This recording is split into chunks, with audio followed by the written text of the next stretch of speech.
connaissez ma position et celle de Québec solidaire sur cette question. Je ne veux pas répéter ce que nous avons déjà écrit abondamment. Je voudrais juste ajouter ceci.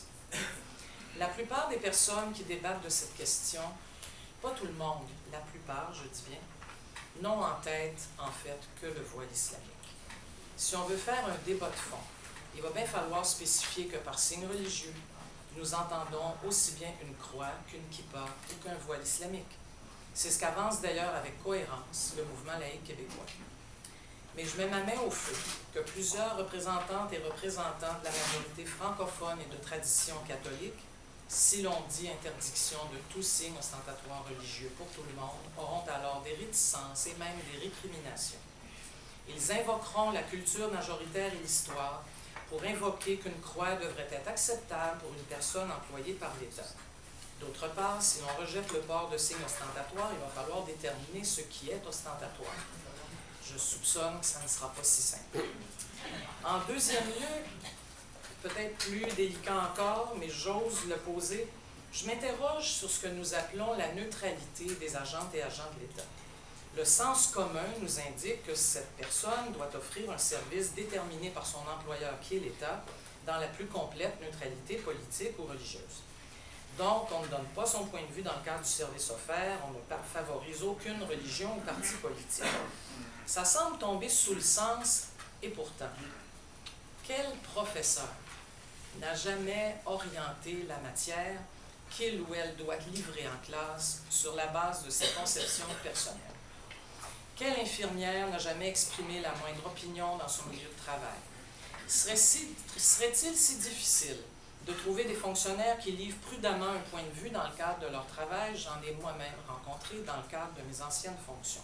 La question que je me pose est donc la suivante. Au moment où l'on se parle, il y a des agents et agentes de l'État qui expriment des opinions, tout en tenant compte, bien sûr, des exigences de leur fonction. La plupart du temps, elles et ils ne portent aucun signe religieux ou politique, mais n'en pensent pas moins et le disent parfois. D'autres personnes, agents ou agentes de l'État, portent des signes religieux, du ministère du Revenu au Centre à la petite enfance, en passant par les cégeps et les hôpitaux. Une question, cela a-t-il vraiment causé problème dans les 10 ou 15 dernières années? Avons-nous vraiment le sentiment qu'à cause de cela, nos institutions publiques sont devenues des instruments aux mains d'organisations politiques ou religieuses? Et je pose la question, pourquoi ne pas poursuivre dans le même sens, et en tout respect de l'opinion contraire? Deuxième point, le cours d'éthique et de culture religieuse. Voilà un dossier sur lequel j'ai bien hâte d'entendre le panel et les échanges. Je dois dire que pour l'instant, personnellement, je n'ai aucune objection à ce que les enfants et les adolescents connaissent les différentes religions, leur histoire et les rituels qui s'y rattachent. Au contraire, cela pourrait inciter nos enfants à considérer que la religion de l'autre est peut-être tout aussi valable que la leur. Éviterions-nous ainsi des guerres de religion? Je suis donc en désaccord jusqu'à preuve du contraire avec une analyse voulant que ce cours soit le cheval de Troie du multiculturalisme et qu'il est dommageable pour l'identité québécoise. Mais peut-être qu'à gauche, nous aurons à définir quelle est cette identité, ce qui me semble être un autre débat fondamental. Par ailleurs, je suis sensible aux arguments de celles et ceux qui affirment qu'il n'y a pas suffisamment de place dans ce cours pour l'incroyance ou l'athéisme.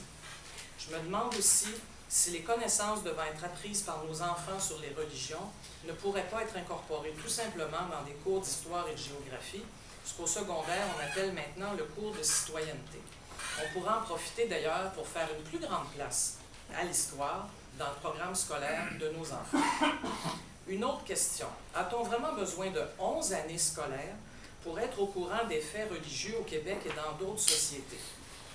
Finalement, un cours d'éthique ne devrait-il pas se suffire à lui-même et ne pas être associé à un cours de culture religieuse? Alors là-dessus, j'ai très hâte d'entendre le panel parce que je n'ai pas une opinion toute faite. Finalement, sur les accommodements religieux, certains et certaines ont affirmé dans les derniers mois qu'aucun accommodement religieux ne devrait être permis au Québec dans les services publics. Terminer les menus sans porc dans les hôpitaux, comme une possibilité offerte aux personnes qui sont de foi juive ou musulmane, fermer les lieux œcuméniques de prière et de méditation dans les aéroports, aucun accommodement quant aux fêtes religieuses autres que chrétiennes, parce que ça, c'est la tradition, pour les employés des services publics. Voilà qui me questionne beaucoup sur le sens que nous accordons au mot « laïcité ». En quoi les 3 exemples mentionnés portent-ils atteinte aux valeurs québécoises et à la laïcité de l'État? Ne s'agit-il pas plutôt d'une conception visant à dissimuler le plus possible le fait religieux dans une société qui voudrait se distancer absolument de toute croyance autre qu'humaniste? Je pense pour ma part que les croyances religieuses sont un fait de société dans tous les pays du monde. Nous ne pouvons nous en abstraire et décider de nous cacher à nous-mêmes cette réalité. Je souhaite donc que dans les débats à venir, nous soyons capables d'ouverture face aux croyances religieuses, y compris dans les services publics, tout en demeurant fermes sur le respect de valeurs fondamentales au Québec, comme l'égalité entre les femmes et les hommes. En conclusion, ceci est une conclusion ouverte. C'est le seul moment où j'utiliserai ce mot. Mes convictions sur la nécessaire laïcité de l'État et des institutions publiques, sur les droits des femmes, la justice sociale, le respect des libertés individuelles dans le respect du bien commun sont inébranlables. Et je sais que nous les partageons ici. À mon avis, ce qu'il nous reste à trouver et à construire, ce sont les stratégies pour y arriver. Ces stratégies devront être conformes aux principes que nous chérissons, mais elles devront aussi s'inscrire dans une analyse fine de la conjoncture internationale, canadienne et québécoise. Un projet de laïcité doit tenir compte de tous ces aspects.